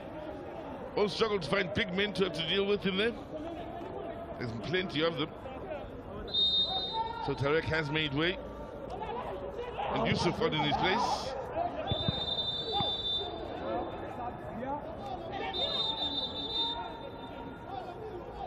I'm already deep.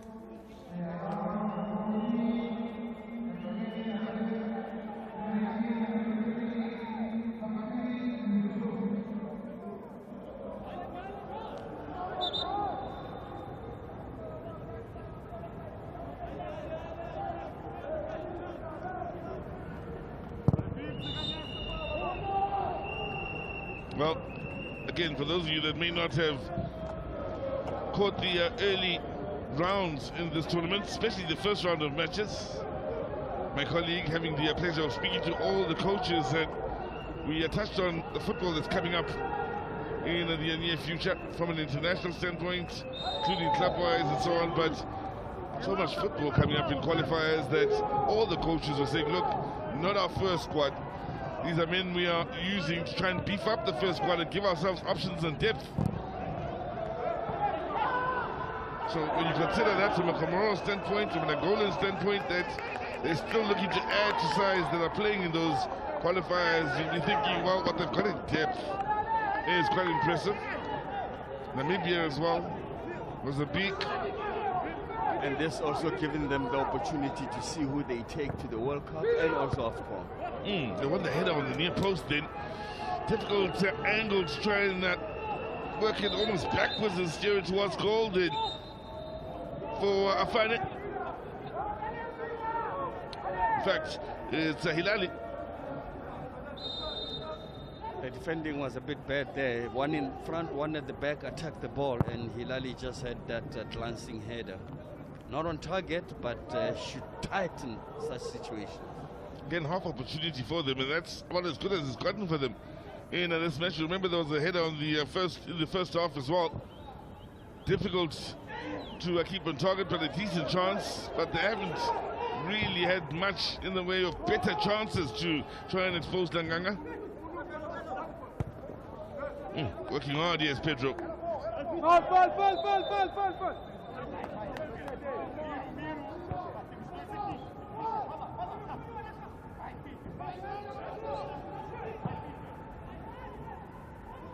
You are talking about coaches getting an idea of who they take with and who they leave behind. But also the advantage of today's game is that, yes, I know it's not that big advantage, is that even if you lose, you still live to see another day in the 3rd and 4th place playoff on Sunday. Then the coach can still give others a run and try combinations of the bench warmers. And that is the whole point of the exercise.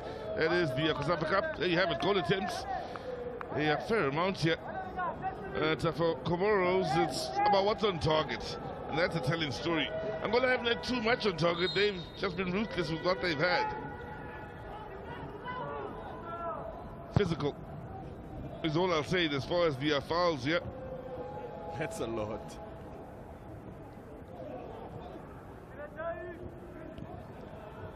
What is it, 7 yellow cards? 2 and 5.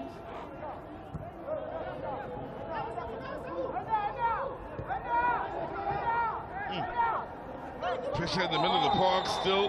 The Angolans able to keep it moving. Or it's just a fraction of a second late with those challenges. This time it's Hilali, quick to apologize to Angola Tom, but well, he stays consistent with anything slightly over the top. So he's 5-3. Just when we talked about that, you called for another one. They're catching up, they think you said.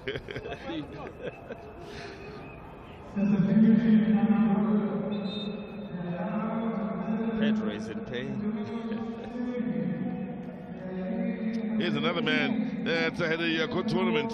If you are joining us for just the first time here in the COSAFA Cup, plays out in Sporting. Impressed in his appearance in the tournaments. Operating in defense, meaning they are beefing up their defense now. Pedro. Also seen the likes of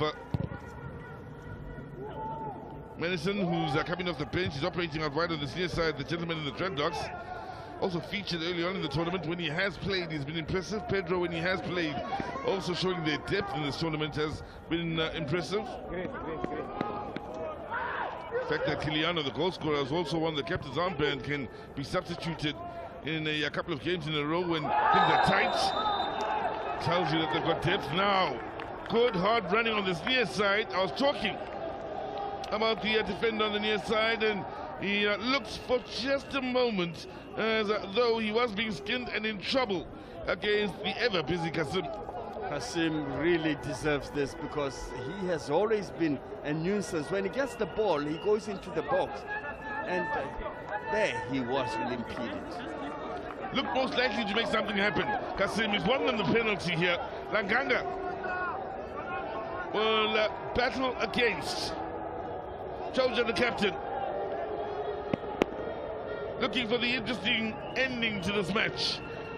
Comoros, who struggled to get clear-cut chances in this match. Won't get better than this. Mansoni from the bench just reduces the deficit.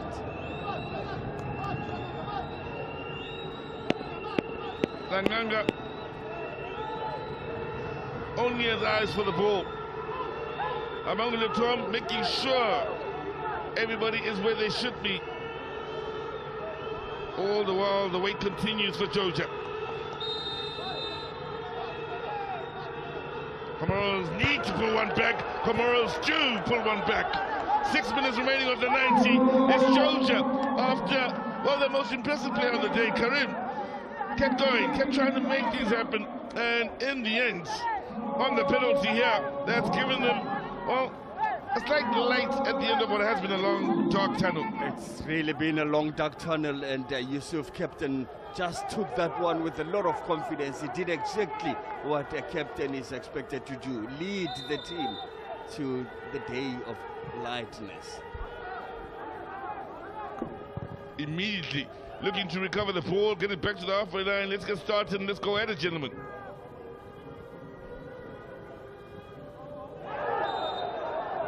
Decision. Comoros. Bouncing the step now all of a sudden. Men in green pushing towards that final third.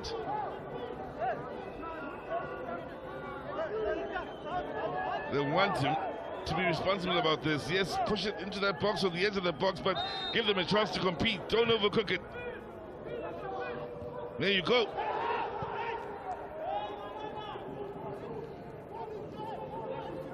Just what you were saying, that anything is possible, Sizwe, and I'm just thinking on the 90th, 93rd minute, then they make everybody else's life difficult.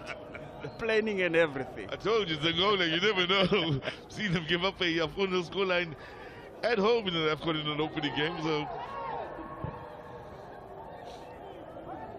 And I say that kindly towards the Angolan fans. Jokingly, of course, but factually it did happen. And you don't joke with facts. They no, know I was talking about my tone in the way I said it now.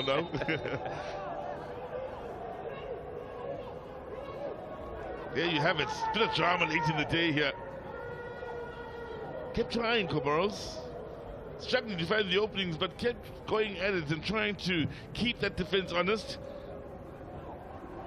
And truth be told, today Angola didn't have too many chances like they have in the past. Done nicely, all done well here And wow, problem here.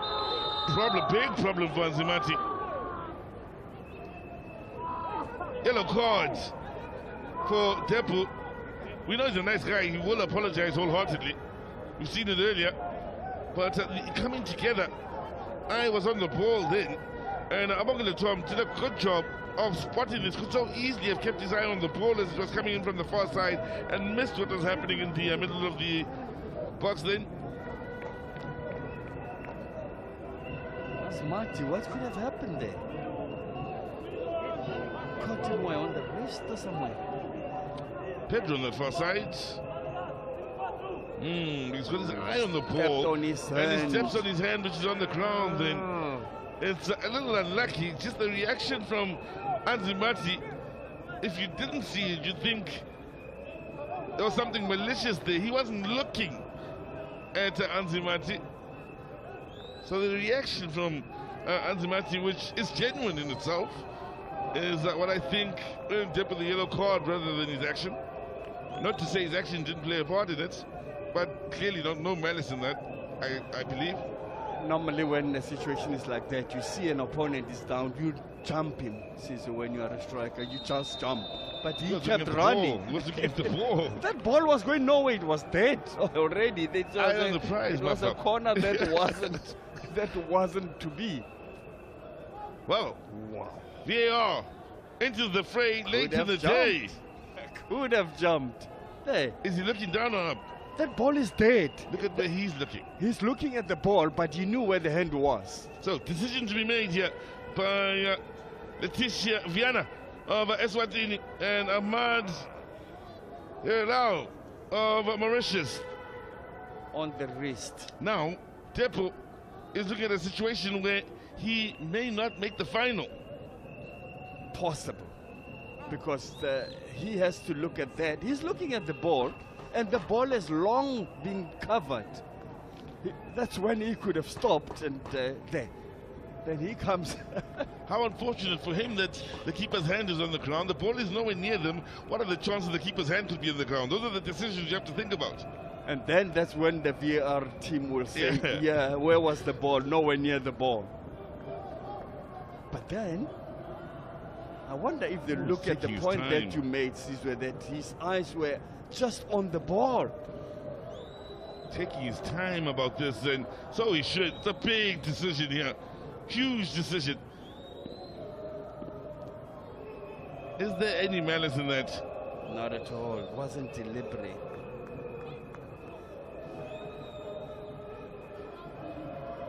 Yeah, he's certainly taking his time. Is that in the top? This can't be an easy decision to make. There may be some that see it our way. There may be some that see it your way or my way. And what's the decision? All's well. That ends well. If you dip up. That's good. Good work done there. He took his time. He really took care of the decision, and I think the reasonable and just ending is what we got from Abongile Tom. Not only Abongile Tom, but even the reasonable men that are sitting there on the VAR, because they just said, look at the intention. And I'm sure they looked at that so many times, Sizwe. Also worth noting, there was no protest for a penalty at all from the Comoros players, including Anzimati. Yes, he was in pain, but he wasn't really calling for a penalty.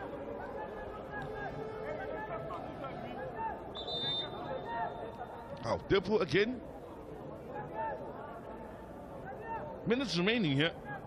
And no. It's, in fact, Domingos. Depo is arguing his teammates' case in this case.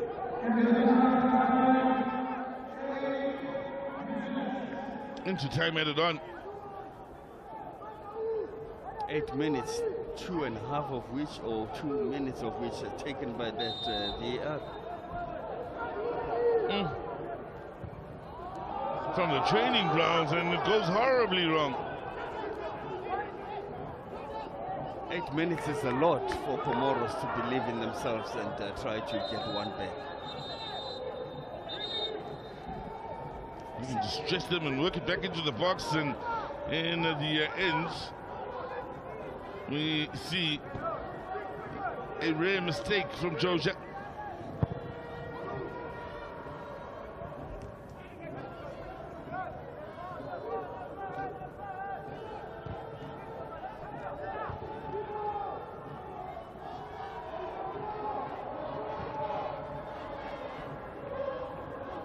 On a weather like this game shouldn't stretch any further. Even though it doesn't affect the second game, but it just keeps those happy supporters out in the cold.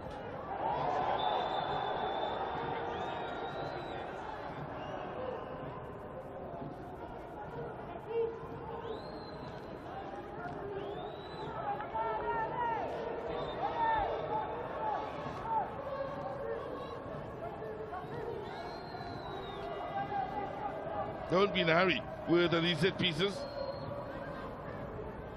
You have to appreciate his ability to get things out of those nothing situations other strikers wouldn't go wholeheartedly into.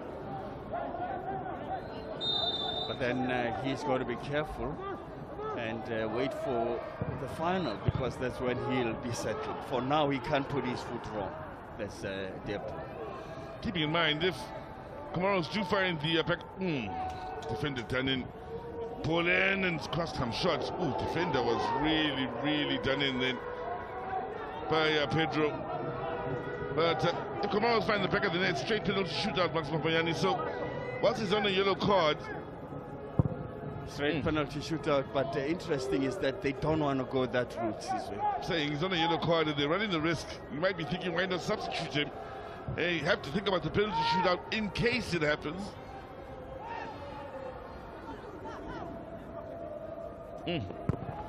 Everybody will be looking now to go safety first. Yeah, they're in a hurry. Comoros.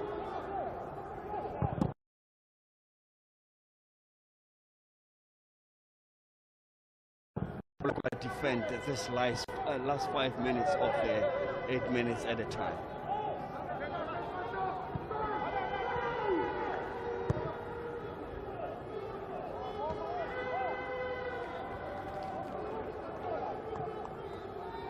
Have to get it forward quickly, Comoros, and watch out for a quick counter attack. Niamudin fouling Pedro.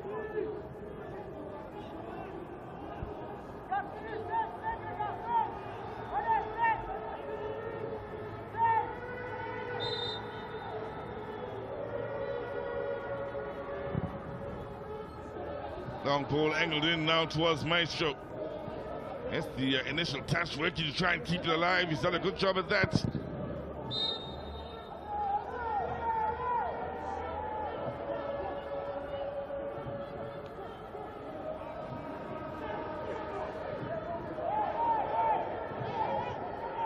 Four minutes remaining, but just under that.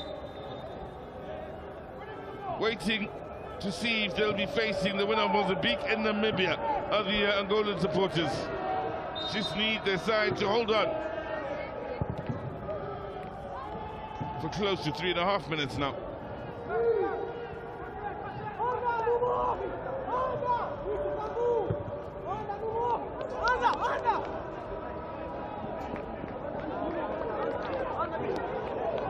And so looking to take advantage of the space here on this near side and trying to eat up at the clock, couldn't keep it in play. Change now.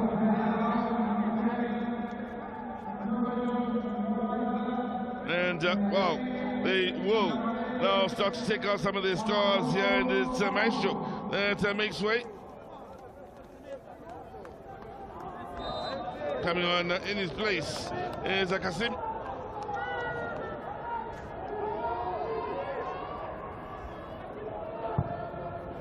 Has to go route one, and Zimati. Battle on then with the big man Sadat getting the initial header. Back into the danger area. First touch for the man just on his to concede the corner. The entire 11 for Angola back defending. All of them inside the little box.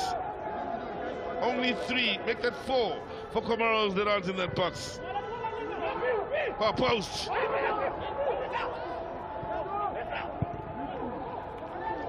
Avoid another corner at the expense of a throw-in. Indinho. The man who got it clear. He and friends still have 2 more minutes of time here to try and keep the Comoros at bay.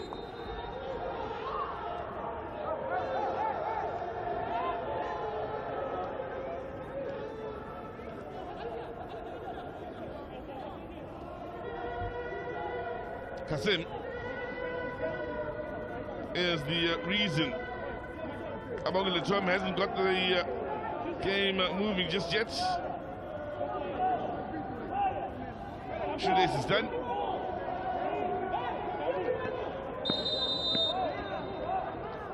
Seven in the box here for Comoros.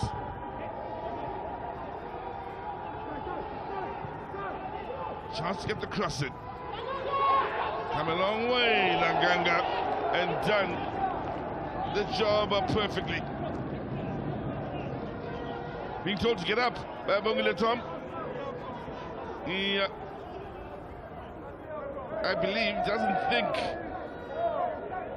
Talanganga's being all the way sincere about the injury.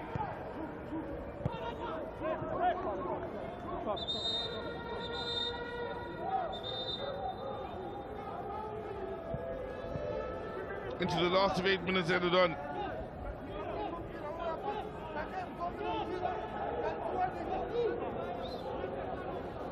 Now,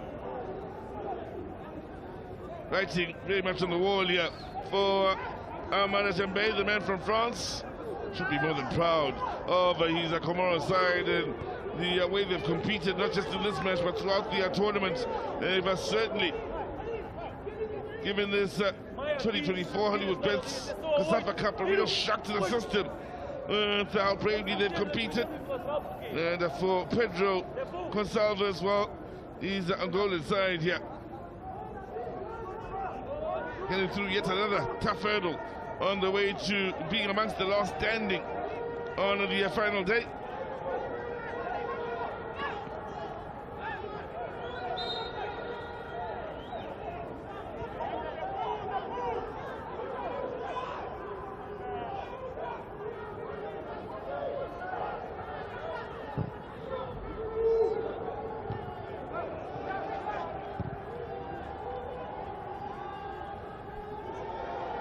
Well, again, the big men doing the job on the edge of the box defensively.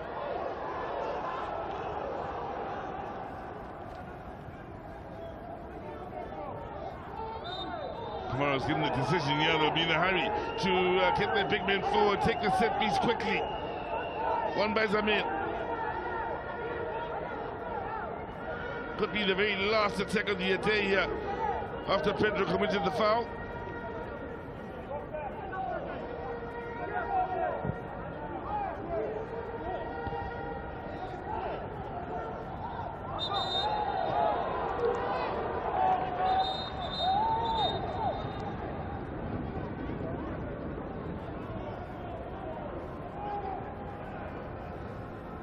Pedro, who fouled an opponent just a moment ago, winning the foul here with the very last play of the day here in this first semi-final. It's Angola with first half goals from Kiliano and Depo, who hold on in the end after Georgia pulled one back from the spot here.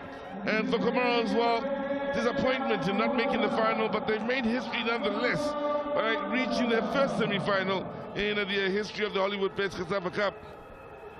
And Zimbabwe beaten by 2 very well-taken goals here. And defensively, they gave very little away, did Sandro. In the end, for Comoros, it was the hard work of Kasim, who was amongst their best on the day going forward, winning them that late penalty to make things interesting. So, it's Angola that took their place in the final, beating Comoros here in the semi-final with a scoreline of 2-1.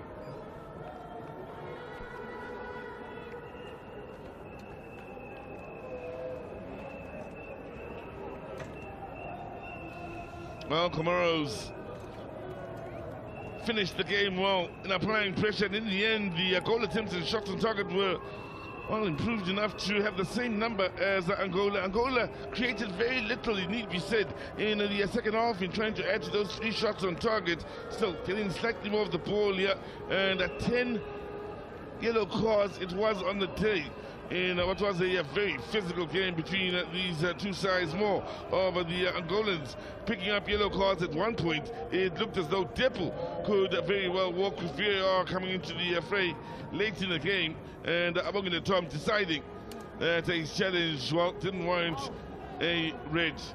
Angola celebrates an impressive win and an impressive run so far in this year's tournament. 18 years since they've gotten to a final, 20 since they've won a final, 3-time winners in the past, the Angolans, and right now they as a team celebrate in the middle of the picture, or in the middle of the pitch. Then I mean, just had 2 corners throughout the game to Comoros' 4, and well, they continue to impress. They continue to look a side that should be considered a serious threat here, and will await the winner of Mozambique and Namibia in the second semi-final, which will kick off at 6 o'clock in the evening here, and that should be interesting, with 3 goals scored in this first semi-final. Yes, man of the match is Maestro, and Basi is doing the honors as usual. May you do the honors, sir.